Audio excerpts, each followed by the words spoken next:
Para fazer bons dashboards, a gente tem que seguir um processo específico, um processo aonde se você não segue, eu tenho certeza que é um dos erros primordiais que você está cometendo. Então, se você quer desenvolver de fato bons projetos usando o Power BI, você quer desenvolver projetos que tenham sustentabilidade. O que é isso? É que eles se mantenham a longo prazo, sozinhos, atualizando automático, sem dar bug, sem dar erro, beleza? Então fica comigo até o final desse vídeo que eu quero te mostrar um processo específico que eu tenho certeza que vai mudar a sua visão no uso de Power BI. Bom, vamos lá. Eu vou usar uma estrutura que eu estou há muito tempo já falando aqui no canal, e caso você não conheça o desenvolvimento de Power BI aplicado à construção civil, vai ter um vídeo que vai aparecer por aqui, aonde eu te levo por os primeiros passos de entendimento do que é o Power BI para gestores no ambiente da construção.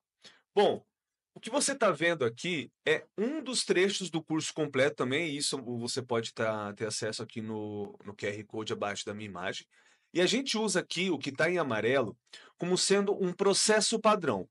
Ou seja, tudo que você for desenvolver dentro do Power BI, você vai seguir essa sequência lógica aqui. E eu gosto de pontuar que a pessoa que pula o ETL já está cometendo o primeiro erro, o erro primordial dentro do Power BI. Então a gente vai abordar aqui o que é pular o ETL. Pô, pulei o ETL. O que isso vai causar no meu projeto? Muitas vezes para mim que está começando agora, para mim que ainda não entende a aplicação do Power BI dentro do meu ambiente de trabalho, né? Para eu que estou tentando às vezes ver esses vídeos do YouTube e aprender por conta própria. Então presta atenção que vai fazer sentido para você. O que é o ETL, gente? A extração, o tratamento e o carregamento. Bom, para que eu consiga te auxiliar, eu vou abrir aqui o meu Power BI, beleza? Vou abrir aqui o software. Caso você não tenha nenhum software instalado, é importante então que você assista outro vídeo aqui do canal, que também eu vou tentar deixar em algum pinzinho aí que aparece, né? Onde eu te levo do completo zero, né? Até a instalação do próprio software.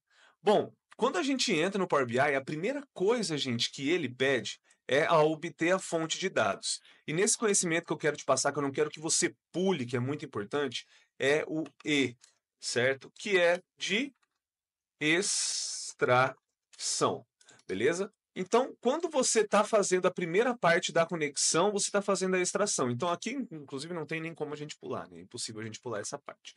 Eu vou obter os dados de outra fonte aqui. E agora eu estou escolhendo a fonte em que eu vou extrair os dados, tá? Eu vou escolher de Excel, vou me conectar. Eu vou pegar a fonte de dados aqui que eu separei só para a gente dar uma brincadinha aqui. Beleza. A fonte me traz várias tabelas, tá? E aqui é um conhecimento também que muita gente acaba negligenciando, que é entender o seu modelo de dados, né? Quais são as tabelas que você vai levar, quais as tabelas que você realmente precisa levar. Porque quando a gente trabalha com Excel, às vezes uma tabela está trazendo informação da outra, que está trazendo informação da outra, que está trazendo informação da outra. Então, um passo essencial, agora mais fazendo uma alusão ao Excel, tá bom? Que é grande parte dos conteúdos que eu trago aqui. Um passo essencial para que você que está começando um projeto de BI e vai fazer agora o T de tratamento, tá? Você tem que entender qual é a fonte bruta de dados ali da sua planilha. Porque às vezes as outras abas estão fazendo conta, puxando dado tudo de uma grande base. E às vezes está até oculta, né? Às vezes está até oculta lá no Excel, que é o nosso banco de dados. Então procura por essa informação. Nesse nosso caso, eu vou considerar que ela é compras aqui. Vou clicar e vou vir aonde? Em transformar os dados. Então eu estou levando o que a gente conhece aqui por tabela fato, beleza? Por isso que tá esse F aqui, tá? Isso aqui é a nossa tabela fato. Caso você não saiba o que é uma tabela fato e uma tabela de dimensão, também tem conteúdo aí no canal falando sobre isso. Então eu vou escolher aqui a minha tabela fato e eu vou trazer agora para o meu transformar. Eu não trago para o meu carregar, ainda mais quando são situações de planilha. E por que que é interessante que você faça o E, depois você vai fazer o P, né, de transformar, beleza? Quando você vai para o T, por que que é importante você vir para cá? Eu vou dar um exemplo dessa planilha que ela é muito simples, então ela não vai ter tanta transformação. Mas acontece algumas coisas aqui automaticamente dentro do Power BI que ele faz por conta própria, tá? Que não é interessante para mim. Eu vou dar como exemplo essa situação. Eu tenho duas datas, data da solicitação e a data do pedido, três datas, né? E a data da compra. Automaticamente, o próprio Power BI, ele já definiu o tipo sendo inteiro. E você percebe que essa data, ela não faz sentido? Tá errada essa data, correto? Se eu já tivesse apertado em carregar, que seria o load, que é o último, ó, só para a gente lembrar, o que que eu estou dizendo para vocês, tá? O erro é você ignorar o E, o T e o L, beleza? Então eu já fiz o E. Aqui no Power Query a gente faz o T. E se eu ignoro o T, eu vou direto para qual? Eu vou direto para o L, que é de carregar, que é o load. Se eu vou ignorar, eu não vou fazer nenhuma transformação, não vou fazer nada, eu vou fechar e eu vou aplicar aqui. Então, se eu tivesse ido direto para o carregar, eu não teria transformado e todas as minhas colunas seriam colunas inteiras de quantitativo, né? Porque quando tem esse maisinho aqui, ela é uma coluna de quantitativo. Então, é um erro, tá? É um erro tipo assim, crash, é um erro de iniciantes, mas é interessante que você entenda um processo, tá? Então, primeiro eu vou lá, defino os tipos, e aqui vem um conhecimento muito importante para você também que está aqui comigo. Os tipos, quando eu falo de códigos, é muito interessante que estejam em formato texto. Tudo que é ID, vou selecionar com o Shift todos, transformar e substituir por texto.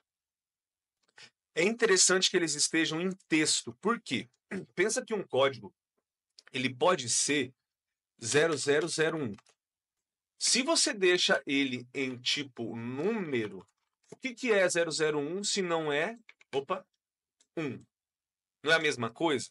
Então, evite. Quando é código, tá? Você coloca em texto para que ele mantenha o código correto, porque 001 não é a mesma coisa quando a gente fala de código, não é a mesma coisa que 1, beleza? Então, códigos em texto, quantidade em quantidade, beleza? Preço unitário eu vou querer em número decimal, valor também em número decimal. Então, gente, isso é um processo correto. Eu vou lá, fecho e aplico, beleza? Então, isso foi o E, o T e o L. E aí aqui eu posso vir fazer os gráficos, e aí a gente sabe que é Power BI, né? Power BI, beleza? Então eu vou voltar, tá? Agora aqui para o nosso material de apoio. Para quê? Só para a gente relembrar do que eu estava falando, beleza? Gente, isso aqui eu não vou disponibilizar para vocês, mas é um print, vocês podem tirar um print aí, já era, né?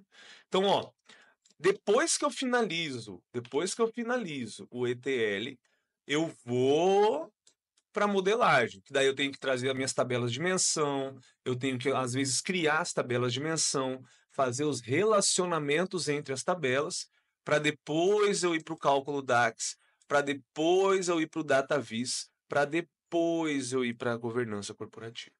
Mas você concorda comigo que não adianta nada você saber essa sequência se você não sabe fazer os primeiros passos, criar bons ETLs, isso é muito importante. Então eu vou deixar um vídeo para você aqui no final, justamente sobre os ETLs, o ETL mais importante que eu considero dentro aí do uso do Power BI na minha situação, beleza? Já para você praticar bastante ETL, porque o ETL pulou o ETL, gente, já era.